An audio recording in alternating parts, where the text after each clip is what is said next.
Mes parents m'ont abandonné à l'hôtel après leur escroquerie. Ma mère a ri. Tu mérites cela, idiote. Mais j'ai renversé la situation. Bienvenue dans le vrai spectacle. Au moment où je l'ai annoncé, ils ont perdu leur couleur. Je m'appelle Naomi Carter. J'ai 31 ans et, 2 heures avant le moment où je devais dire oui, je me tenais dans une suite nuptiale en fixant mon reflet comme si je regardais une femme qui avait déjà tout perdu et qui n'avait tout simplement pas encore entendu le verdict final.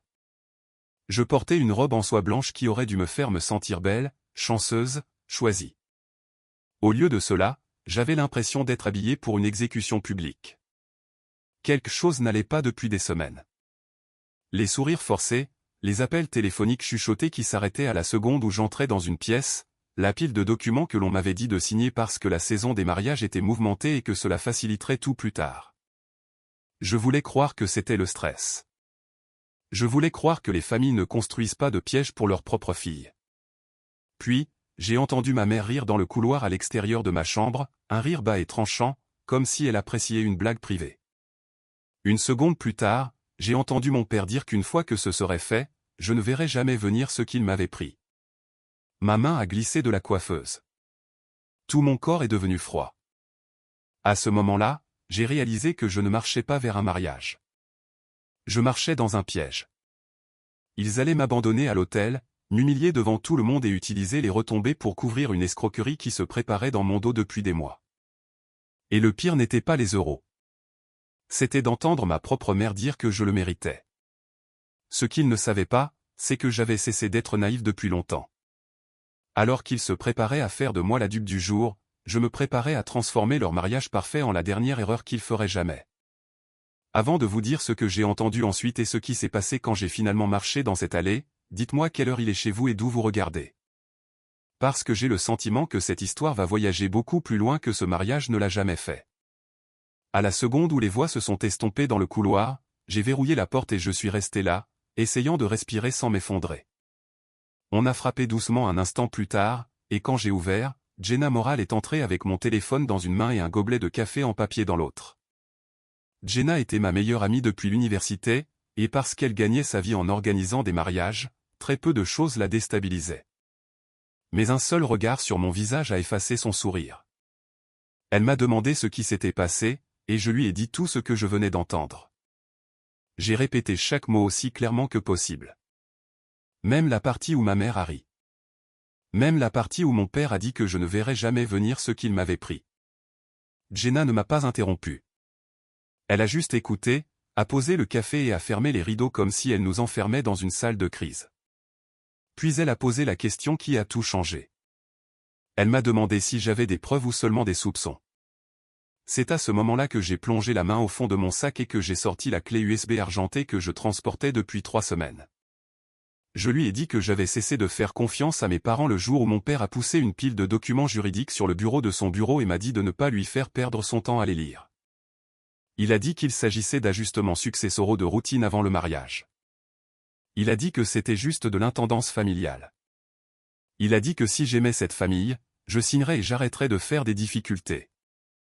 J'en ai signé 2, mais j'ai d'abord pris des photos. Ensuite, j'ai envoyé des copies à Ethan Cole, un avocat que je connaissais depuis ma dernière année d'université. Ethan les a examinés et m'a rappelé le soir même. Il a dit que la formulation était assez glissante pour l'effrayer. Certaines clauses pourraient être utilisées plus tard pour soutenir que le contrôle de certaines parties de mon fonds de placement et de mes actions à droit de vote devrait passer sous la gestion temporaire de la famille. Temporaire, dans le langage de mon père, signifiait généralement pour toujours. Après cela, j'ai commencé à faire attention. J'ai remarqué des réunions privées dont j'étais exclu. J'ai remarqué que ma mère posait soudainement des questions sur le fonds que ma grand-mère m'avait laissé. J'ai remarqué à quelle fréquence mon père disait que le mariage changeait les choses financièrement. Comme s'il répétait une réplique qu'il voulait que j'accepte avant de l'utiliser sur moi pour de vrai. Alors, j'ai fait quelque chose que ma famille ne s'attendait jamais à ce que je fasse. Je me suis préparé. Jenna a fixé la clé USB et a demandé ce qu'il y avait dessus. Je lui ai dit qu'elle contenait des clips audio, des courriels copiés, des documents numérisés et des images de sécurité provenant d'une petite caméra que j'avais installée dans le bureau à domicile que j'utilisais chaque fois que je visitais la maison de mes parents. J'avais dit à tout le monde que c'était pour des appels professionnels parce que je gérais des lancements d'événements de luxe et des week-ends pour des clients prestigieux. Personne ne s'est demandé pourquoi j'aimais avoir le contrôle d'une pièce. Cette pièce a fini par tout me donner. J'avais des enregistrements de mon père discutant de la pression de la dette, de l'exposition fiscale et des moyens de déplacer des actifs sans attirer l'attention trop tôt. J'avais ma mère demandant si la foule du mariage inclurait les bonnes personnes du conseil d'administration et de nos investisseurs. J'en avais assez pour savoir que ce n'était pas un débordement émotionnel ou un malentendu familial. C'était un plan. Jenna m'a regardé pendant une longue seconde. Puis elle a demandé ce que je voulais faire. Je lui ai dit que l'équipe audiovisuelle du mariage attendait toujours un prétendu montage surprise. Je voulais qu'elle leur remette cette clé et qu'elle leur dise que j'avais changé l'ordre de présentation. Elle n'a même pas scié. Elle a juste hoché la tête. Puis j'ai envoyé un texto à Ethan avec une seule phrase. Verrouillez tout maintenant. Moins d'une minute plus tard, il a répondu que les protections d'urgence du fond étaient déjà en mouvement et qu'il était en route pour le lieu de réception. Cela aurait dû me faire me sentir en sécurité. Au lieu de cela, cela a rendu tout plus réel. Mes parents ne bluffaient pas. Ils étaient sur le point de transformer mon mariage en couverture pour un vol et une humiliation. Jenna s'est approchée, m'a serré les épaules et m'a dit de la regarder. Elle a dit que s'ils voulaient un spectacle, ils allaient en avoir un dont ils ne se remettraient jamais. 10 minutes plus tard, je me tenais dans une loge privée à côté de la salle de bal, fixant la tablette de Jenna pendant que mon pouls battait à tout rompre dans mes oreilles. Elle avait synchronisé un autre dossier qu'Ethan venait d'envoyer à partir des copies de fichiers que je lui avais donnés. Il y avait des relevés bancaires que je n'avais jamais vus, des transferts entre des comptes d'entreprise et une société écran en Arizona, et une chaîne de courriels qui m'a tordu l'estomac si fort que j'ai dû m'agripper au bord de la table. Mon père avait écrit que la cérémonie devait se dérouler exactement comme prévu car une fois que Naomi sera publiquement déstabilisée, le conseil soutiendra la consolidation d'urgence. Publiquement déstabilisée. C'était l'expression qu'il utilisait à propos de sa fille le jour de son mariage. Ma mère avait répondu que l'embarras me garderait trop émotive pour penser clairement et qu'ensuite, il pourrait faire passer toute protestation de ma part pour du stress, de la panique ou une dépression. J'ai lu cette ligne 3 fois. Puis j'ai ri une fois, non pas parce que c'était drôle, mais parce que c'était si froid que pendant une seconde, cela ne semblait pas réel. La femme qui m'avait appris à dresser une table de Thanksgiving et à choisir des cartes de remerciement avait aidé à élaborer une stratégie pour me détruire en public. Une autre pièce jointe montrait une correspondance fiscale marquée urgente et une note de service concernant des obligations impayées liées à l'une des propriétés de Carter Development. Tout s'est mis en place si vite que j'en ai été malade. Ils n'en voulaient pas seulement à mon héritage. Ils avaient besoin de mon fonds, de mes actions et de mon silence parce qu'ils étaient coincés. Le mariage n'était pas seulement une célébration familiale. C'était une scène préparée pour une extraction. On a frappé et avant que je ne puisse cacher la tablette, ma mère est entrée. De près, elle avait l'air impeccable dans une robe bleu pâle, chaque mèche de cheveux blonds épinglée parfaitement, chaque diamant placé exactement où il le fallait. Cela avait toujours été son talent. Elle savait comment rendre la destruction élégante de loin. Elle a souri trop vite et a demandé si j'étais nerveuse. Je lui ai demandé s'il y avait quelque chose qu'elle voulait me dire avant que je ne descende l'allée. Son sourire a vacillé, mais seulement une seconde. Puis elle m'a dit que cette journée était riche en émotions pour tout le monde et que les familles devaient parfois faire des choix difficiles pour le bien commun. Cette expression encore. Pas l'amour, pas l'honnêteté. Le bien commun. Je lui ai demandé si le bien commun incluait le transfert des euros de ma grand-mère vers des comptes que je n'avais jamais approuvés. Je lui ai demandé si cela incluait des résolutions falsifiées et un langage de contrôle d'urgence enfoui dans les documents de la semaine du mariage. Son visage a changé à ce moment-là. Pas assez pour quelqu'un qui ne la connaissait pas, mais assez pour moi. Ma mère avait une façon de s'immobiliser quand elle était prise au piège. Elle s'est assise lentement et a dit que mon père subissait beaucoup de pression. Elle a dit que l'entreprise était vulnérable. Elle a dit que les investisseurs étaient impatients. Elle a dit qu'après le mariage, tout aurait pu être réglé discrètement et que j'aurais quand même été prise en charge. Prise en charge. C'est à ce moment-là que j'ai su que j'en avais fini avec eux deux. Les gens qui vous aiment ne parlent pas de vous voler comme s'il s'agissait d'un compromis pratique. Je lui ai dit que si elle était venue là pour m'avertir, il était trop tard. Si elle était venue là pour le défendre, elle devrait garder son souffle. Ses yeux se sont remplis de larmes, mais je n'avais aucune idée si ces larmes étaient de la culpabilité ou de la peur. Avant qu'elle ne puisse répondre, mon téléphone a vibré avec un message d'Adrien Wells. Il a écrit qu'il m'aimait, qu'il savait que les matins de mariage étaient un chaos et que quoi qu'il arrive aujourd'hui, il était de mon côté. J'ai fixé ce texto plus longtemps que je n'aurais dû. Adrien ne faisait pas partie de cela. Cela importait plus que je ne pourrais l'expliquer. J'ai répondu que je l'aimais aussi et que j'avais besoin qu'il me fasse confiance encore un peu. Puis Ethan a envoyé un texto. Actif sécurisé. Protection d'urgence du fonds active. Enquêteurs informés. Utilisez votre jugement. Je regardais ma mère et lui posais une dernière question. Je lui ai demandé si elle savait que mon père avait l'intention de me laisser humilier à l'hôtel avant de prendre ce qu'il ne pouvait pas gagner honnêtement. Elle n'a pas répondu. Elle a seulement chuchoté que tout était allé trop loin. Je lui ai dit qu'elle avait raison. Puis je me suis levé, j'ai lissé le devant de ma robe et j'ai dit qu'il était temps que quelqu'un aille enfin jusqu'au bout. Au moment où le photographe a appelé pour les portraits de famille, je me sentais étrangement calme. Et ce calme semblait perturber mon père plus que des larmes n'auraient jamais pu le faire. Douglas Carter avait passé toute ma vie à analyser les pièces, à gérer les gens et à écraser la résistance avant qu'elle ne soit complètement formée. Il était doué pour détecter la faiblesse. Ce pourquoi il n'était pas doué, c'était de reconnaître quand la personne qu'il pensait contrôler avait cessé d'avoir peur de lui. Nous nous sommes alignés dans le jardin à l'extérieur de la salle de bal avec des roses blanches grimpant sur le mur de pierre derrière nous et un quatuor à cordes s'échauffant au loin. Si quelqu'un avait pris une photo d'assez loin, nous aurions ressemblé à la famille parfaite de Chicago que les gens admiraient depuis des années. Des parents riches, une fille qui réussit, un beau mariage. Mais de près, chaque sourire ressemblait à une menace. Mon père a placé une main sur mon dos et s'est penché juste assez pour murmurer que je devrais me souvenir de ce moment parce que la vie pouvait changer vite quand les gens oubliaient qu'il avait construit pour eux.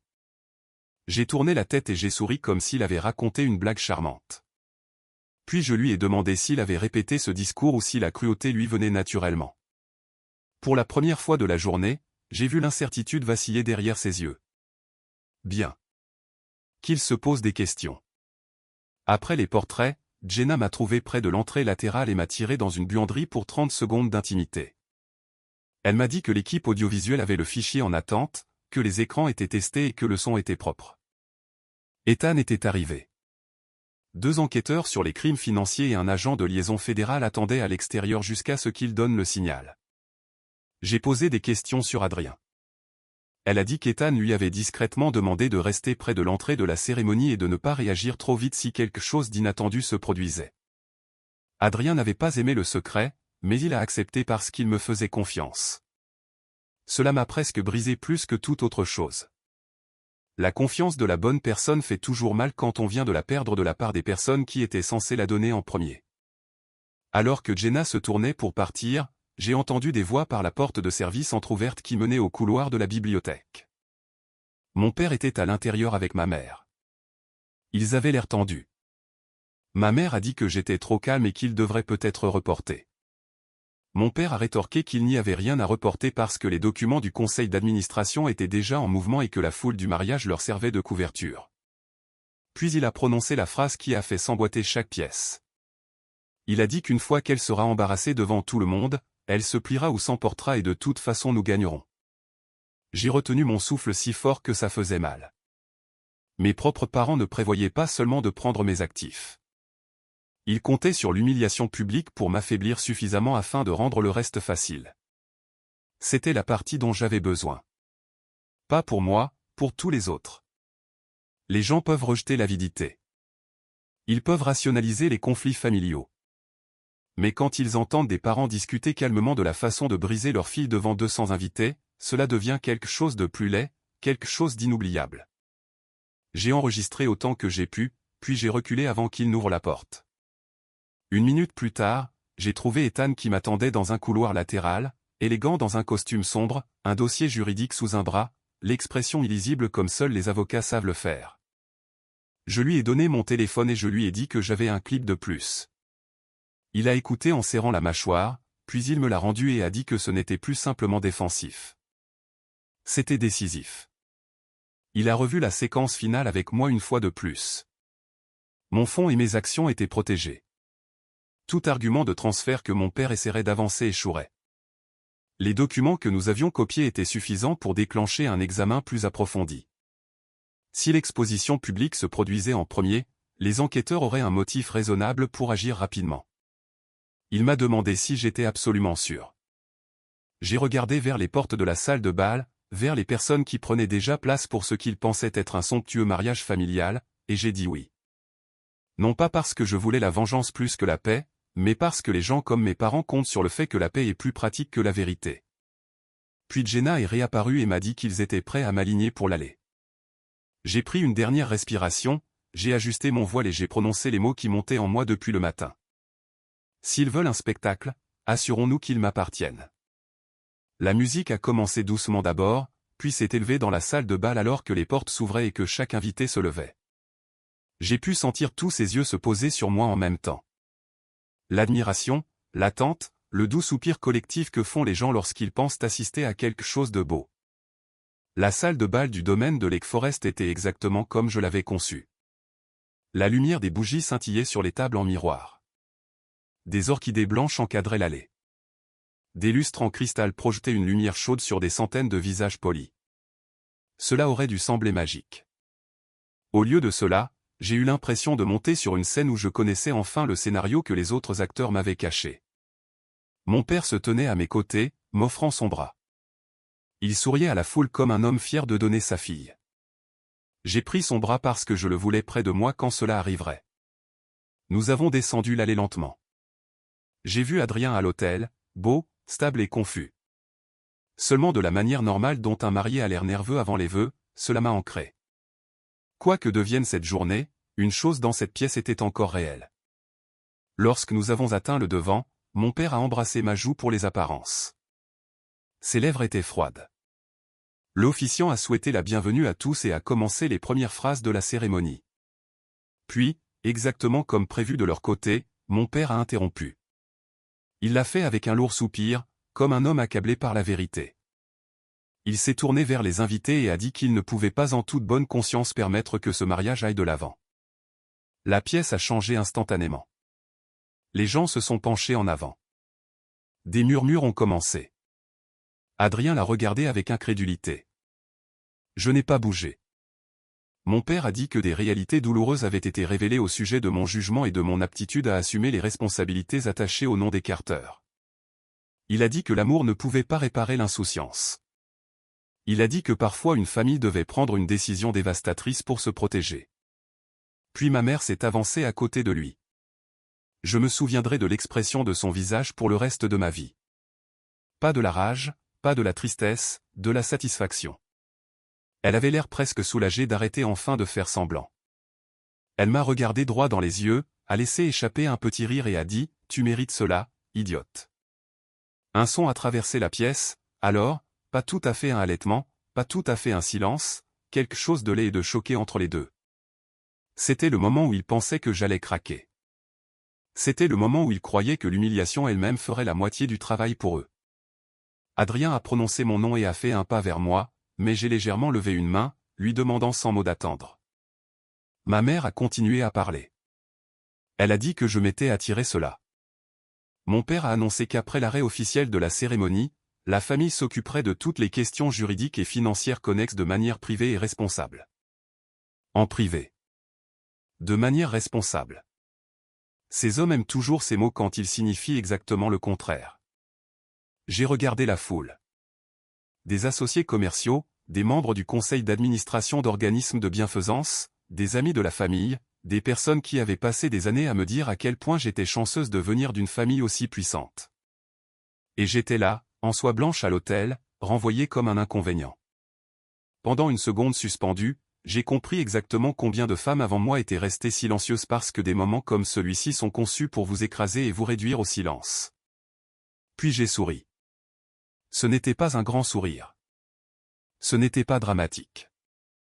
C'était juste assez pour faire passer l'expression de mon père du triomphe à la confusion. J'ai pris le microphone du pupitre de l'officiant avant que quiconque ne puisse m'arrêter. Ma voix est sortie calme et claire. J'ai dit que mes parents m'avaient abandonné à l'hôtel après leur escroquerie, mais qu'ils n'avaient aucune idée de ce qui les attendait. Puis je me suis tourné vers les écrans de chaque côté de la salle de bal et j'ai dit « Bienvenue dans le vrai spectacle ». Au fond de la salle, Jenna a donné le signal.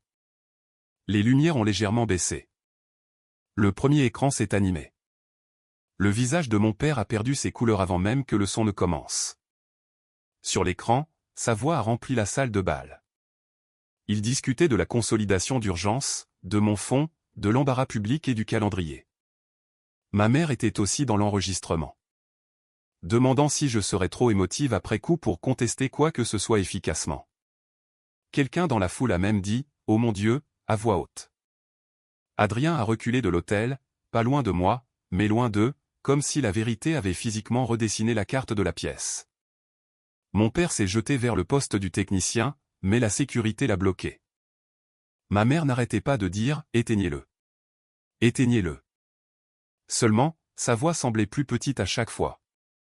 Le deuxième clip a été diffusé. Exposition fiscale, transfert vers des sociétés écrans, pression avant la révision du conseil. Le plan d'utiliser la foule de mon mariage comme couverture sociale pour dire que j'étais instable et inapte. Des téléphones sont apparus partout dans la salle de bal. Des dizaines d'invités enregistraient maintenant. Quelques personnes que j'ai reconnues dans notre cercle d'investisseurs avaient l'air malades. L'un des membres du conseil d'administration n'a même pas essayé de cacher son horreur. Puis est venu le dernier clip, celui du couloir de la bibliothèque à peine une heure plus tôt. Mon père disant qu'une fois qu'elle sera embarrassée devant tout le monde, elle se pliera ou s'emportera et de toute façon nous gagnerons. Je n'ai pas eu besoin de dire un mot de plus après cela.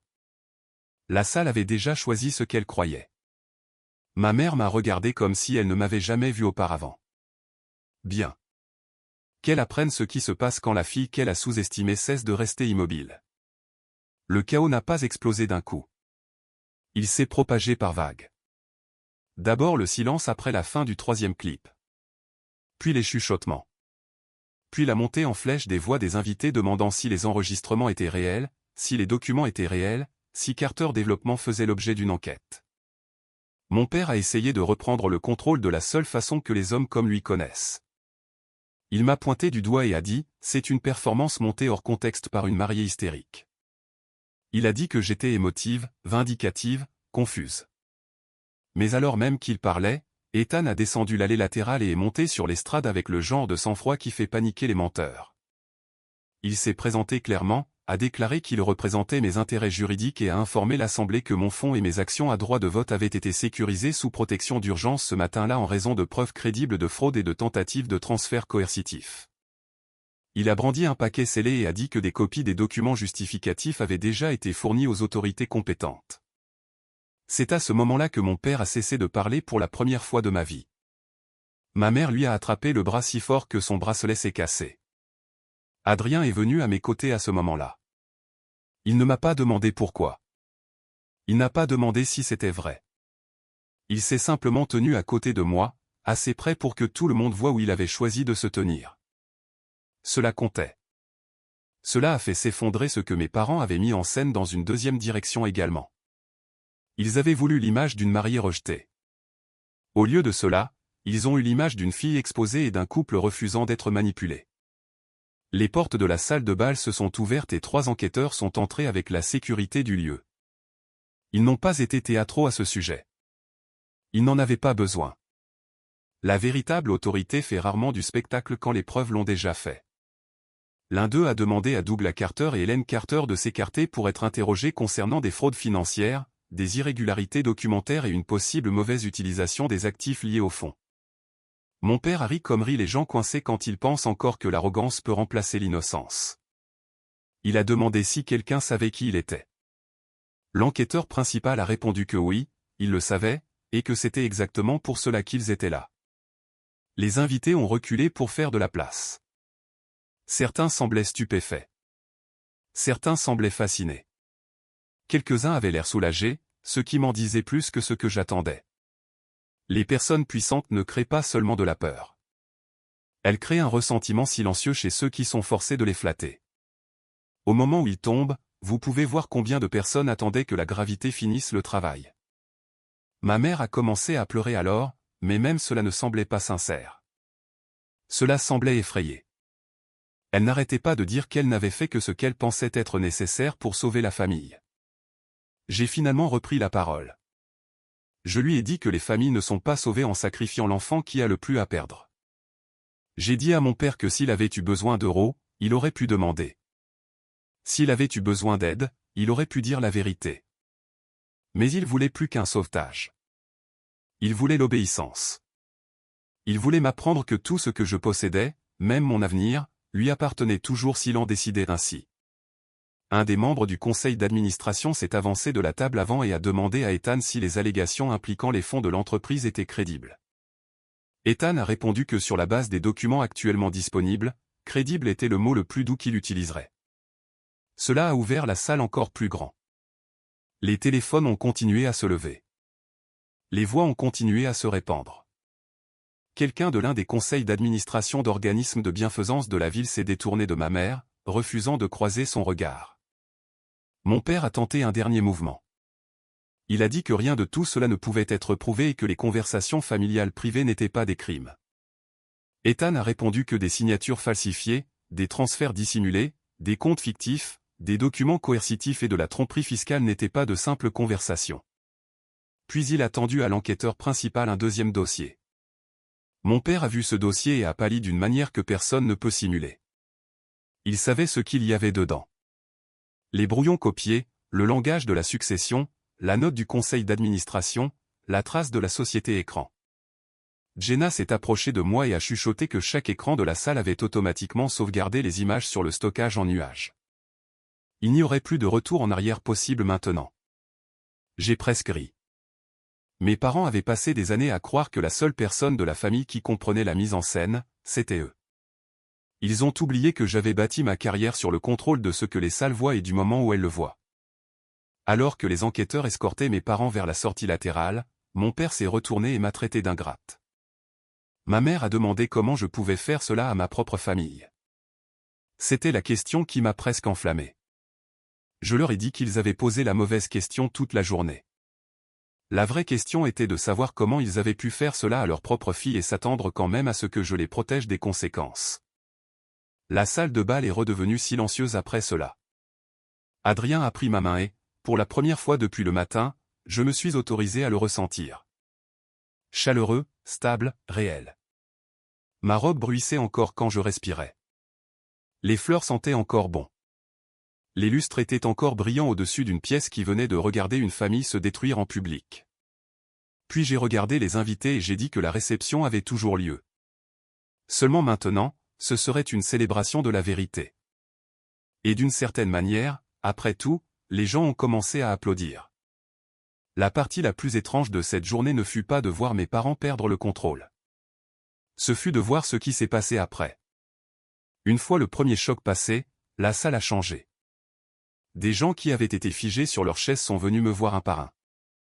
Certains se sont excusés d'avoir un jour cru la version que mes parents donnaient de nous. Certains ont admis avoir vu de petites choses au fil des ans et les avoir ignorées parce que Douglas Carter était puissant et qu'Hélène Carter était polie.